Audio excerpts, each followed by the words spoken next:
sprint car racing has always been kind of part of the equation, or it has been for the last number of years. It's always fascinating. It always brings out a lot of passion from sprint car fans along the way, and we're going to talk a little bit about that as well. It goes back, Erin, this goes back to years ago when Steve Kinzer shocked the sprint car world by going NASCAR racing. Yeah.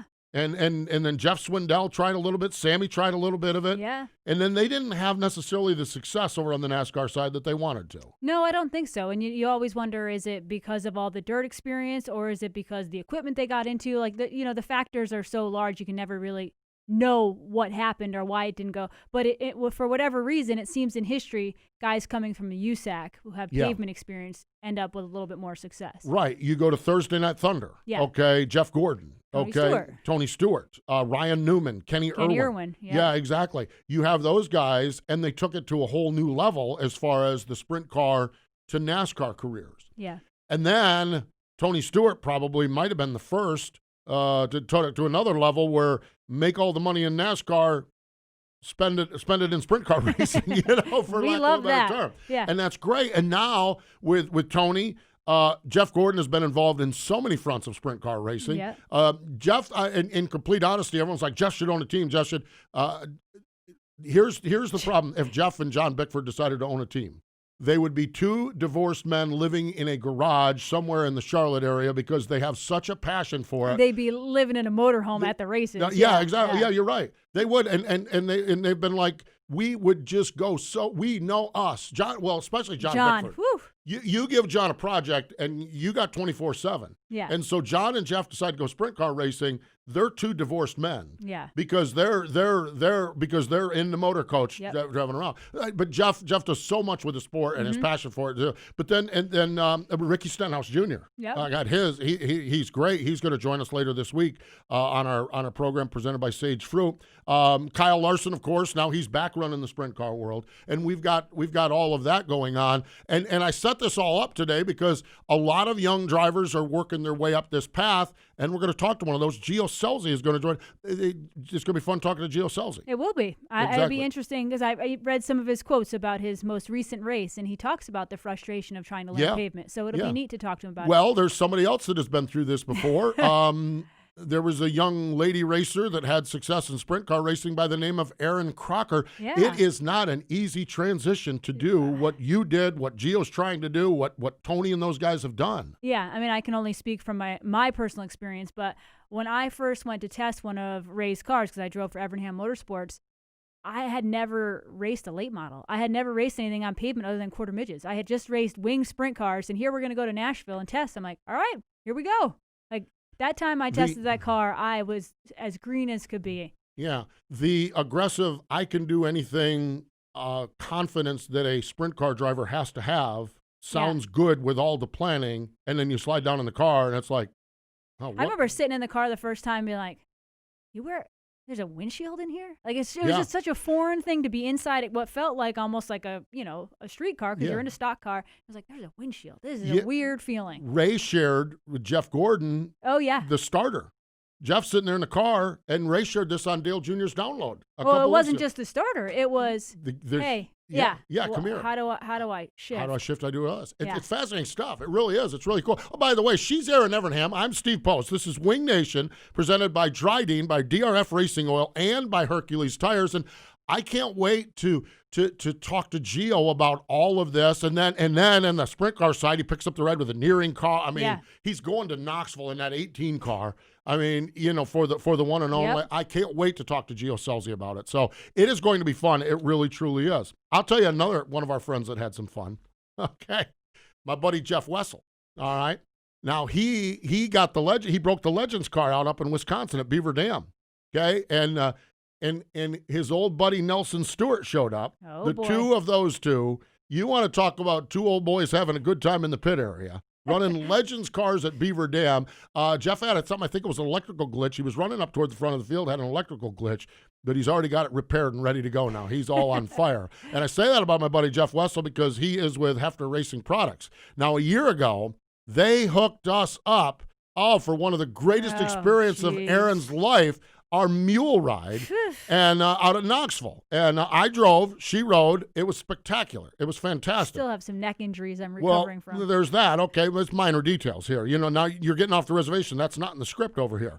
Okay, mule conversions, though, the absolute number one pit utility vehicle in sprint car midget racing is a custom mule conversion from HRP. It starts with a solid platform, dependable, good-looking Kawasaki mule, and it's customized and built to each customer specifications. They have options like generator, air compressor, shock and radius rod racks, amazing toolboxes and drawers, LED lighting, walk-on roofs, and more.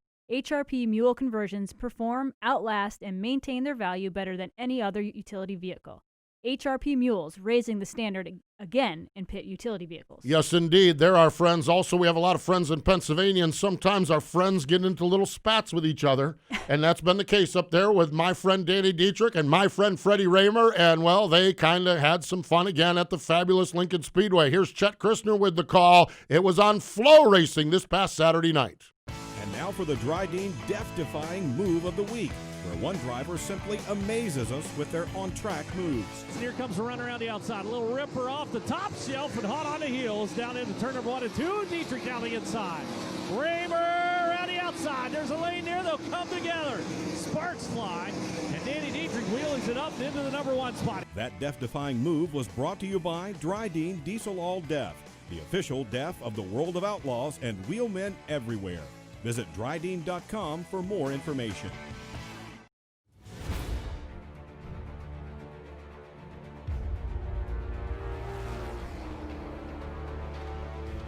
Pride. Passion. Performance. We are. We are. We are Team Dryden. Power isn't born, it's built over time. For over 65 years, Hercules Tires has been providing the muscle to move more drivers. Whatever the vehicle, whatever the terrain, and we back it with a powerful protection plan. So wherever the road or the trail takes you, we have the selection, value, and strength to get you there. Hercules Tires, ride on our strength. We are talking today. Oh, by the way, we're in the Hercules Tire Studios. This is Wing Nation, presented by Dryden, by DRF Racing Oils, and by Hercules Tires. Erin Evernham and Steve Post. We're talking today about a lot of things, and of course, we're going to talk some sprint car racing as well, but we're talking about that relationship, NASCAR, sprint cars, drivers moving, trying to advance from it. And right now, we've got one of our young superstars in the sprint car world trying to make that transition as well. Had a couple of races out on the West Coast, and he joins us right now via the Sage Fruit Hotline. Gio Scelzi joins us. Hello, Gio. Welcome back to Wing Nation. Good to be back. How's it going, guys? We are doing well. How are you? How's things in your world as you bounce around the country from different fenders and non-fenders and wings and everything else? How is it going? It's been very busy, but I'm in Des Moines. Truck we got rained out Tuesday or Monday, whenever that was. The front row challenge was supposed to be, but just waiting for the nationals to start.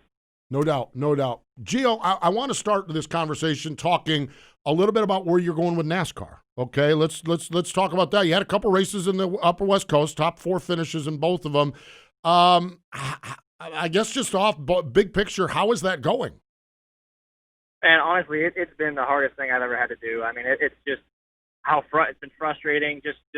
It's been really tough. I mean, I feel like with the COVID stuff and testing has been limited, and it just made everything a lot tougher on me. But it's just pretty much throw everything I've ever done away in a dirt car and start fresh with a stock car. So between restarts and just the people I'm around, it's been a huge transition. But I think finally it seems like I was pretty lost the first couple races and just didn't really know what direction to turn or how I was feeling or what way to go. But I think the last couple races we finally started to figure it out a little bit, and it's been a lot more consistent. Gio, I tried to make the transition about 15 years ago now. I'm aging myself. But I felt like one of the hardest things for me, even from the get-go, was to feel that heavy of a car. You're used to a sprint car that weighs, 1,300 pounds, and you get in this stock car, and it's wide, and it's bigger. Is that some of the issue? I know for me it was that feel and giving good feedback. Oh, 100%. And it's also tough because you know how it is. Those things move. The shocks move, 3/4 of an inch, 5/8 of an inch. and a sprint car, it's moving 3, 4, 5 inches, and it wheelies and it does all kinds of crazy stuff, but those things don't move a whole lot. So like you said, telling those guys what I'm feeling, it's so hard to pick apart the movements because they are so much more subtle than a sprint car. That's been the biggest thing, is just trying to give good feedback, and it's easy to go out there and just ride around and not really feel. Gio Celze, I think.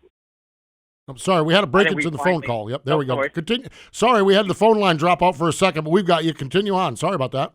Okay, no, you're good. Yeah, but no, it's tough because the movements in those things are so much more subtle, and honestly, it's lingo too. How I talk about the race car and how those guys understand it. It's just getting used to each other and trying to translate the dirt world into the pavement world.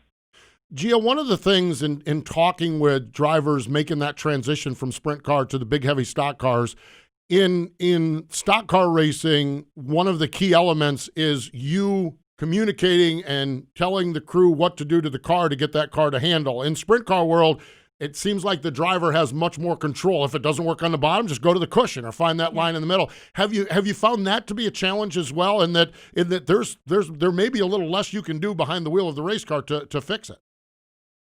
Yeah, I think that in that aspect of it, honestly, a lot of the racetracks we've been to are 2 lanes or 3 lanes of racing where you can move around, and where your car's not working, there's another lane to go to. But I think a lot of the pavement stuff is 1 lane racing. And if your car's not working right, there's not a whole lot you can do about it, unfortunately. But you have obviously tire fans, brake fans, and brake bias, so that's really it. And the sprint car is the same way, but you can obviously manipulate the car a lot more. But I think it's just learning how to work your feet and learning how to manipulate the car to get them to do what you want them to do. Gio, I read a quote that you had that one of the things you've been struggling with a little bit is not overdriving the pavement car, because in a sprint car, you need to drive it to the edge almost every lap. Obviously, there's some finesse involved, but in a stock car, sometimes the slower you think you go, the faster your times are. I can completely relate to that, but describe what you mean by that. It is really easy to overdrive a stock car, in my opinion. Yeah, I think it is. It's so easy to overheat the brakes and overheat the tires, and in the end, it's a 150-lap race, not a 30-lap race. So I think you got to understand that you got what you got, and most of the time we don't have pit stops. So it's you kind of, if your car's not good in the beginning, you have to realize that, hey, there's 140 more laps to go. Let's not ruin this thing right now. Maybe it'll get better at the end. Which I'm really good at ruining it early in a race or getting frustrated. I've got that down pat. But it's just so much different. I think that you have to get out of the mindset of a sprint car race and get in the mindset of a stock car race. One of the other aspects that is vastly different in the two series are run is that in the sprint car, you go race on Friday night, and if it goes good, great. If it goes bad, well, you got Saturday night, you got Sunday night, you got Tuesday night, you got Wednesday night, you've got this, you got that. In the stock car world, you don't have that, except this past weekend where you got a chance to do back-to-back. There was a Friday and a Saturday night show. How nice was that to be able to come right back the next day and build off what you guys did on Friday night?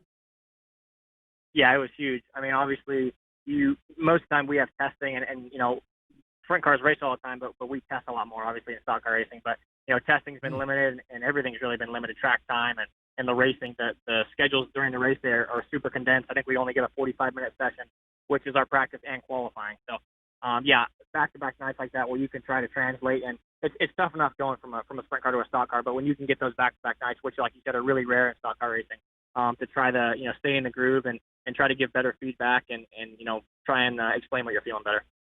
Gio, as you try to make this transition to the NASCAR world, is it difficult? Or, obviously, the more racing, the better. And you're super successful in a sprint car. But is that transition hard sometimes? So, like, you're going from one team and one focus and one set of lingo, and then you're flying to Knoxville and you're going to run the one and only and race sprint cars for a few days.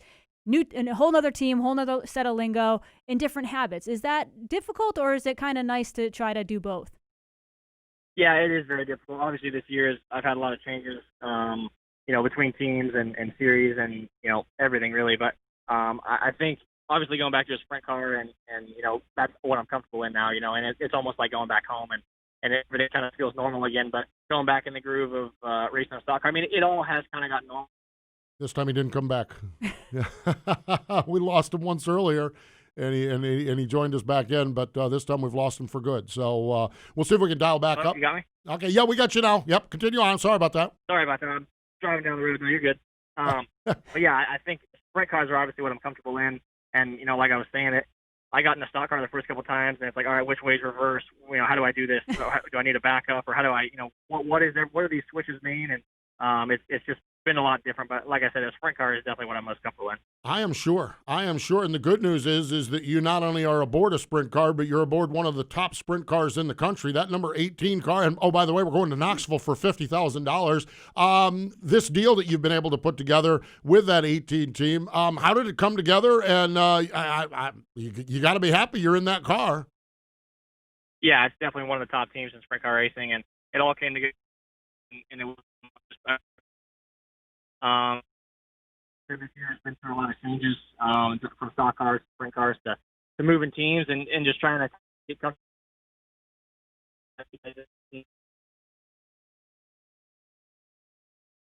Yeah, we're again in the same situation where we've lost contact as far as that goes with Gio. And really was hoping to get into a little bit more of that conversation with him. We'll see if we can find him back again. But sometimes we just have to do what we have to do with it. With modern technology, making everything better. And with a driver that's going from Washington State to Iowa to absolutely. And maybe that windstorm got some of the cell towers out there in Iowa as well. So we'll kind of dance around here a few seconds and see if we can reestablish a good connection with Gio in it. It gives us a chance to talk about one of our friends. The auto industry is the backbone of America's economy, and Ford chooses to invest more in America because of its rich heritage here. The Blue Oval employs more U.S. hourly workers and assembles more vehicles in America than any other auto manufacturer by a wide margin. So whether it's a Ford dealer in Kentucky, a technician in Indiana, or an engineer in Michigan, we're proud to have them as part of the team. Ford, built for America. We have established connection again with Gio Celze.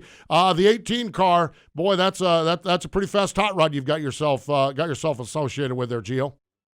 Yeah, and especially going into the Nationals, or whatever you want to call it, the one and only. But we were good at Knoxville. We've been there twice and had two good finishes. But I think especially the way the schedules have changed in sprint car racing, I think now it's harder to win an outlaw race and all-star race than it's ever been before. So I think there's a big gap between winning races and running inside the top five. So we just kind of got to break through.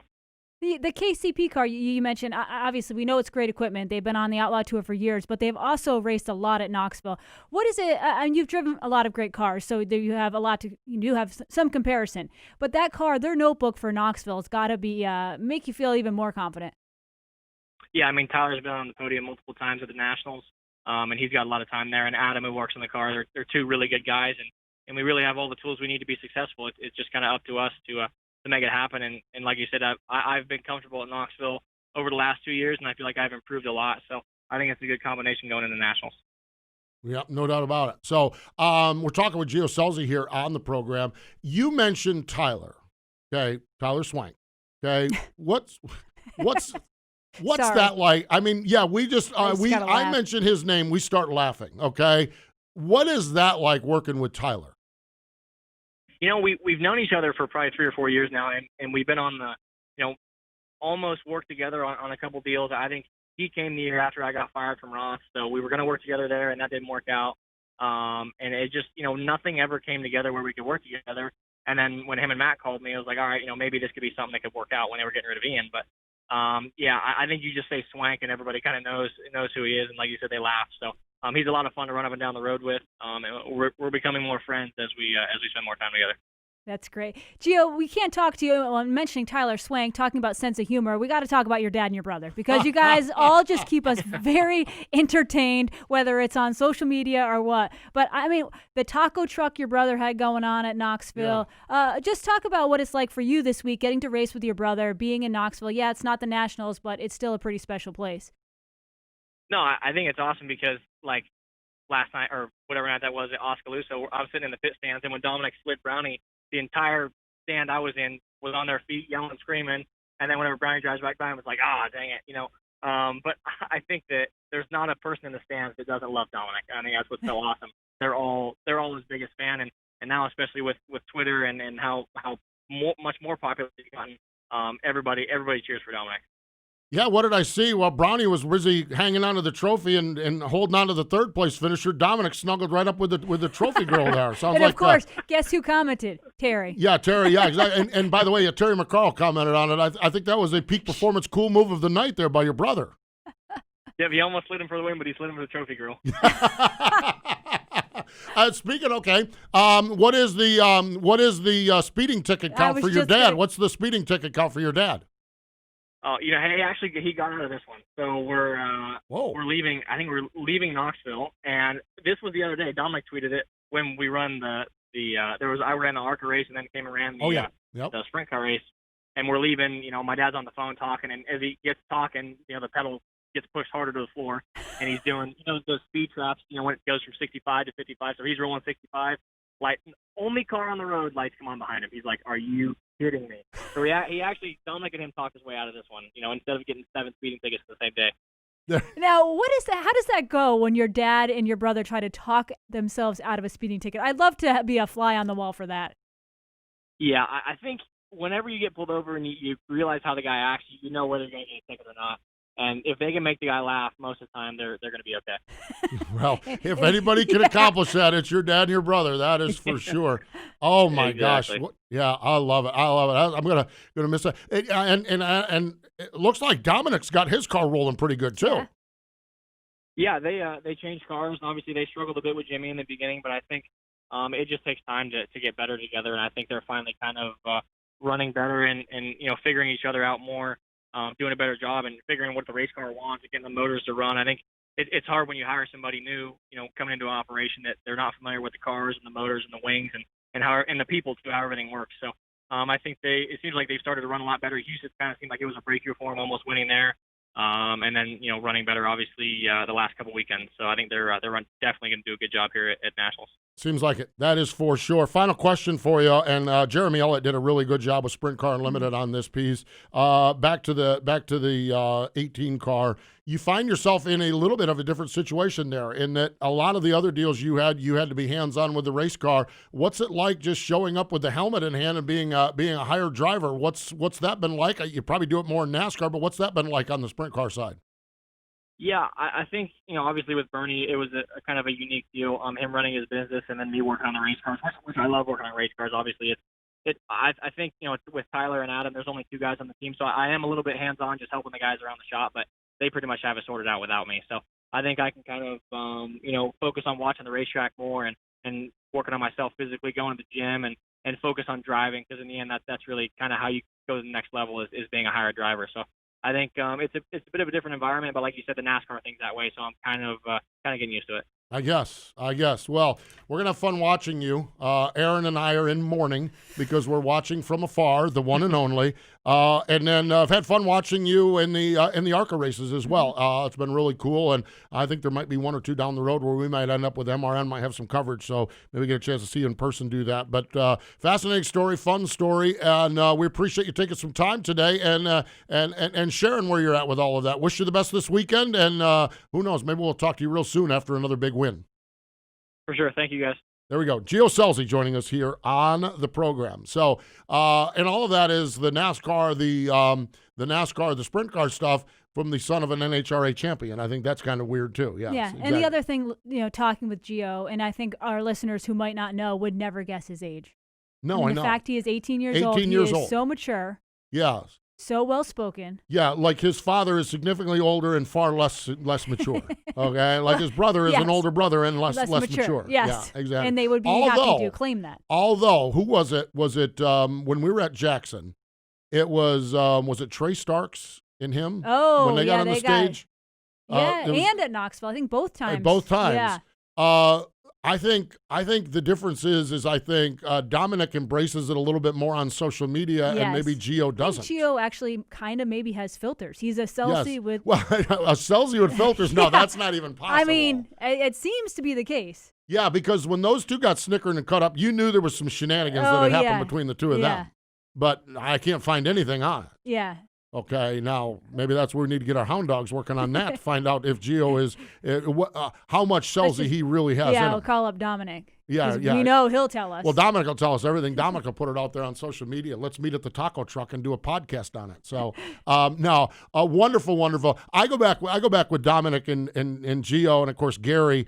Gary, we did some snowmobile charity rides with, which is just drinking with and raising money. Yeah, and raising money. We raised money for kids. That's right. We did a good job. But Gary was hysterical doing that. But I'll never forget when we first dialed up Dominic. He was in high school, and he had to go to the teacher's lounge and to do the radio show during lunch break.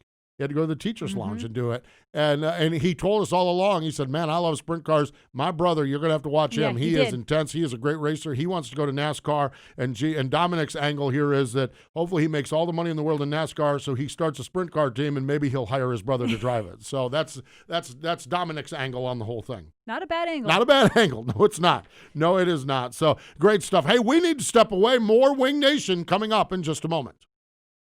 Power isn't born. It's built over time. For over 65 years, Hercules Tires has been providing the muscle to move more drivers. Whatever the vehicle, whatever the terrain. And we back it with a powerful protection plan. So wherever the road or the trail takes you, we have the selection, value, and strength to get you there. Hercules Tires. Ride on our strength.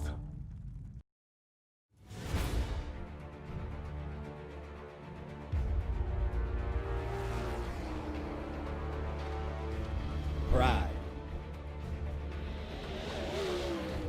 Passion. Performance. We are. We are. We are Team Dryden. Just like racing components, Aggressive Hydraulic purpose-builds hydraulic cylinders to perform for customer-specific applications. Design and manufacture of mobile-style, single-stage cylinders as well as multi-stage telescopic cylinders. They have a no one-size-fits-all approach. They have hydraulic solutions for virtually every industry that uses hydraulic cylinders. They proudly design and manufacture all cylinders in the United States. Check out the video of their story at aggressivehydraulics.com. Yes, indeed. Okay, so now comes the morning portion of the show. All right, I made some notes here. I want to talk about this one and only race, okay? It is the one and only, the NOS Energy Drink Sprint Cars, Thursday and Friday. Complete shows, $10,000 to win. It's a point accumulation event. And then on Saturday, it's the Brownells Capitani Classic presented by Great Southern Bank, $50,000 to win. Knoxville this year, and again, it's not the Nationals. We get that. But Erin, I've looked. We've got obviously the mainstays, but then we got some drivers that are peaking at about the right time. Yeah. Talking about the mainstays, and I actually got Lonnie Wheatley's pool to join in, and the four mainstays. And I agree with the pool: Donnie Schatz, David Gravel, Brad Sweet, and Kyle Larson. Yep.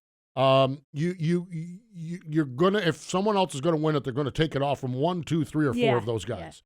Yeah. Okay, so you have those mainstays.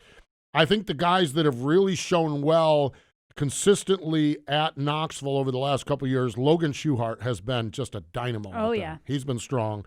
Aaron Reitzel's been so strong out there, and Brownie as well. Brownie is Brownie out there. So I think that's the case. But I think there's 4 drivers, and they may be in that latter category, or there may be. I think there's 4 drivers that are really getting hot at just the right time. Okay. Kerry Madsen. Mm-hmm. I think that they're and then you look at teams, drivers, crew chiefs capable of winning Knoxville. Kerry Madsen has all of those in place. Okay, Sheldon Hodgscheld. I think Sheldon is just rolling. They've really got that car rolling good. They're on to something.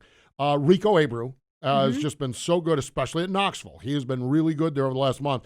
And I'm telling you, the one that I'm keeping an eye on is Shane Stewart. Yeah, he's got. And they're doing a throwback for Stevie Smith. They're doing a number 19 car. Yeah. But what him and Bernie have going on with that 71, it is getting to the stage. And we know he picked up a win at Williams. Well, and we had him on after that. He says, if I won at Williams Grove, you know something's going good.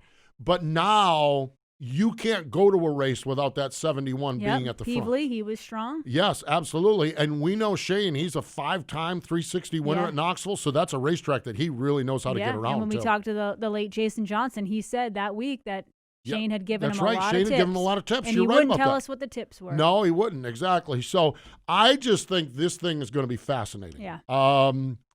You got to look at those 4, Schatz, Gravel, Sweet, and Larson. But I'm telling you, I'm not putting a lot of money on those guys because there's some of these stories. I'm telling you, the way if Kerry Madsen gets that 410 car rolling like that 360 car was on Saturday night, it might have been a matter of Schatz, Gravel, Sweet, and Larson racing for second. Yeah. I mean, and so it's just going to be a fascinating event. Dirt Vision has it all, and we are going to be sad, but we are going to enjoy the racing. But it's not the same.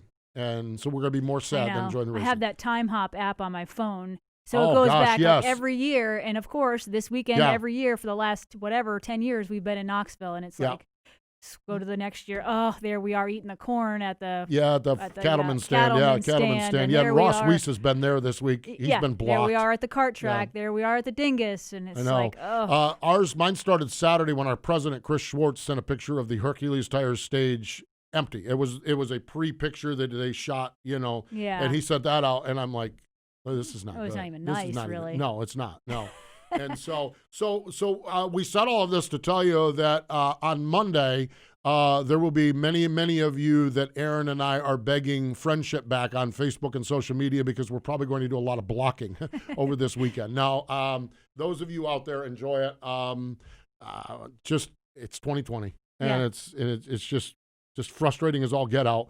But again, grateful to the World of Outlaws in Knoxville for giving the opportunity to race for $50,000. That's pretty sporty in itself. So that is really, really cool. All right. ASCS Speedway Sprint Week powered by Smiley's continues on Thursday night. If you're watching this on Thursday, 81 Speedway Park in Park City, Kansas. This is a great racetrack. New management this year. They're doing a great job out there. Sapulpa, Oklahoma tomorrow night. Saturday, I-30 Speedway in Little Rock. Sunday at Diamond Park Speedway, Murfreesboro. 3,000 win each night. RacingBoys.com has all of the coverage. Fairbury American Legion Speedway in Fairbury, Illinois. The IRA bumper-to-bumper sprints. Talked to Steve Sinclair, and he says, I've never scheduled this weekend but it's like everyone else. You got to get races in. It's not the Knoxville Nationals. You got to get races in. And Fairbury had an opening, and it's a great little racetrack. And the IRA, there's not a lot of their drivers that are going to go to Knoxville. Maybe Baylog will. Maybe there's two or three, Jake Blackhurst or guys like that. But if they chose not to, or if they want to fend off for the IRA championship. And this is a great story that is developing in Western Pennsylvania. Okay. Love yes, that track. I know you do. I know you love Mercer. Okay. Michael's Mercer Speedway. Okay. And we've talked about this on Wing Nation. This was a standard Saturday night racetrack. Boom. 410 sprint cars. Lernerville on Friday night, Mercer on Saturday night. And then it sat idle and went to new ownership. And I forget the guy's first name. Michael's his last name. Great guy. I was up there, met him and his girlfriend. They have a passion for racing first and foremost. But I like the way they've done this. They haven't just gone all in, elbows deep on, we're coming right back with 410 sprint cars and big block modifieds and everything else. They have walked with this thing, and they've done a nice job. Last year, they had one 410 show, and it was well done. I mean, that was the one I actually was at that race, and it was great. I love that racetrack. This year, and again, we're dealing with the Rona. So who's racing? What are we doing? What are we doing? What we're not doing? They've had 3 410 races, and Saturday night went so well. They said we're coming back and doing it again this coming Saturday. So the Western Pennsylvania drivers are great. Love them. I did the Lernerville Mercer thing last year, one weekend, and I love that area, and I love the people up there. And boy, to have another mainstay Saturday night racetrack, if it's 10 times a year, because now, see, Sharon stepped up and grabbed some races, Tri-County grabbed some races, Bedford is, so now hopefully they can all kind of work together to be like, okay, Saturday night there's going to be 4 options. Some have also moved over to Port Royal and raced in, which is great too. But if they can all work together, but it is good to have this Mercer piece back in the puzzle. And what they have done there is phenomenal. And I've followed along. When you go to a track, you follow along a little closer because you have a little bit of a connection with them. And I followed along what this guy and his girlfriend have done. They are doing it one step at a time. They're not coming in, spending $1 zillion going broke and leaving everybody hanging. Okay. We ran 1 sprint car race. Now we're running 3. Well, we'll add a 4th one here because it's going well and we're in a weird time. I love what they're doing. So get out if you're in Western Pennsylvania, get out and support the Mercer Speedway. It's just, boy, these racetracks don't come back often. No. I mean, and when it's a good one too. That's a great racetrack. Oh, you bet. You love that place, don't you? Oh, yeah. You own like 6 track records there. I had the 360 and 410 track record for a long time. Wow. I'm not sure. I don't think either of them stand anymore, but God knows it's been about 18 years since I did, or 17. Wow. But yeah, I love that. I think one of the first times I went there with a 410, it was only my 4th or 5th race in a 410, and I set a new track record, and I finished 4th with the All-Stars, and I was like on top of the world. I mean, that was like a win and a win for me. Yeah. But I just always loved that racetrack. Good people, good racetrack, Yep. that is for sure. So get out and support those tracks. Western Pennsylvania is such a rich area. So neat. All right. Let's see what we got going on. Wing Nation Apparel is available at www.wingnation.com. Follow us on social media, Twitter and Facebook, or our YouTube page where we have all of these interviews on there. And coming up on our television program, Wing Nation presented by Sage Fruit, Ricky Stenhouse Jr. Woohoo! Man, it's good, boy. We already recorded this, baby. Stenhouse was on his A game. Oh, boy. Yeah. Talking sprint cars. Oh, man. We got to the end of the interview, and Craig in our ear saying, okay, we need to wrap it up. I'm like, forgot to ask him about NASCAR. I'm like, Ricky, we got to be real quick. How's the NASCAR thing going? And it was cool and everything. Ricky's headed off, and Ricky is not a happy NASCAR driver this weekend because he's headed off to Daytona, which generally makes Ricky Stenhouse very, very happy. But we're on the road course. And so, you got to turn right and left. Motor Racing Network going to be there all weekend long as well from the World Center of Speed, Daytona International Speedway for road course racing. Get out, support the races, okay? Wherever they're at, we've talked about some of them. The one and only is on Dirt Vision. Flow Racing has a number of races. Racing Boys are busy with the tour. Motor Racing Network, we have all the NASCAR and ARCA coverage there. Get out and support the races if you can in this time. And we get more and more people saying, I just don't feel comfortable, but thank God for pay-per-view. Yeah. And I'm getting a lot of those comments where, or I have an That's elderly, me. or I have an elderly person. Well, yeah, exactly. Just I have an because- elderly person. I have someone in my family, and I Yeah. just don't feel comfortable. This pay-per-view has been such a blessing. It's been so good. So support it whichever way you can. That is for sure. We appreciate Gio Madsen. Gio Madsen. Boy, is there some breaking news there. Wow, What? that's Gio Scelzi for joining us here on the program. But more important than all of that, thank you for joining us here on Wing Nation, presented by Drydene, by DRF Racing Oil, and by Hercules Tires.